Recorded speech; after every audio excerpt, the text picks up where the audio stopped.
নমস্কার, দ্য রিপোর্টে আপনাদের স্বাগত। পশ্চিমবঙ্গের অশুভ শক্তির বিনাশ হোক, গণতান্ত্রিক পদ্ধতিতে জনকল্যাণের স্বার্থে এই সরকারের যাতে পতন ঘটাতে পারি। সাংবাদিকদের মুখোমুখি হয়ে সরকারি শাসক দল তৃণমূল ও স্বয়ং মুখ্যমন্ত্রীকে আক্রমণ শানালেন দিলীপ ঘরণী রিঙ্কু মজুমদার। কি বললেন তিনি, শুনবো। সবার প্রথম কামনা করলাম পশ্চিমবঙ্গের জনগণের স্বার্থে অশুভ শক্তির বিনাশ করে রাজনৈতিকভাবে আমরা পরস্পরকে খুব অ্যাক্টিভভাবে যাতে আমরা পশ্চিমবঙ্গের অশুভ শক্তির বিরুদ্ধে লড়তে পারি রাজনৈতিকভাবে, এবং আমরা বিজেপিকে প্রতিষ্ঠাপিত করতে পারি এবং সরকার বদল করতে পারি। ব্যাস, পশ্চিমবঙ্গের অশুভ শক্তির বিনাশ হোক। পশ্চিমবঙ্গের স্বার্থে তথা ভারতবর্ষের স্বার্থে আমরা সবাই মিলে যাতে এই সরকারের পতন ঘটাতে পারি গণতান্ত্রিক পদ্ধতির মাধ্যমে, জনকল্যাণের স্বার্থে। অবভিয়াসলি যতক্ষণ এই সরকারের পরিবর্তন হচ্ছে না ততক্ষণ প্রত্যেকটা শ্রেণীর মানুষ, মানে একদম টপ টু বটম সবাই সাফার হচ্ছে।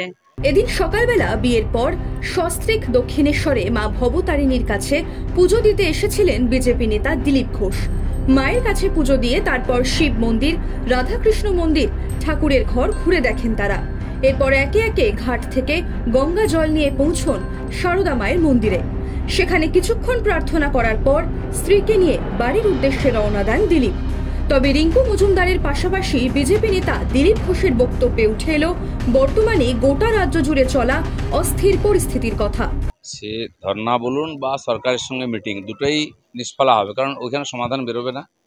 কোর্ট দিয়েছে নির্দেশ, কোর্টেই সমাধান বেরোবে। তাই সব পক্ষ নিজের তথ্য নিয়ে আবার কোর্টের কাছে আবেদন করুন।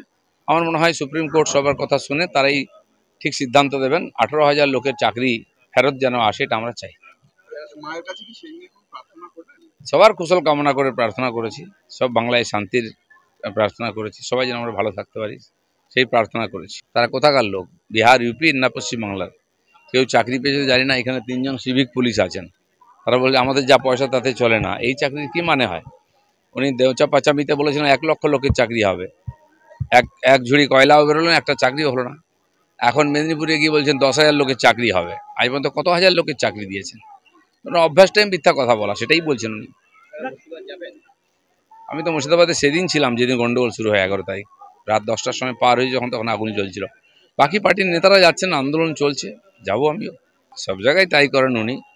টিচারদের ডাকলেন কথা বলবেন বলে ইন্ডোর স্টেডিয়ামে, সেখানে পার্টির লোকেরা ভরে গেল, টিচাররা বাইরে থেকে গেল। এটাই ওনার নীতি, লোক দেখানো খালি।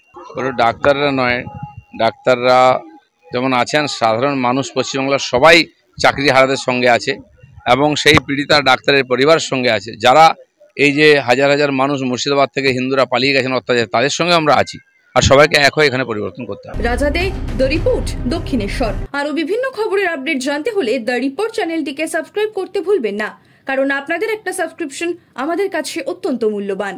জয় হিন্দ।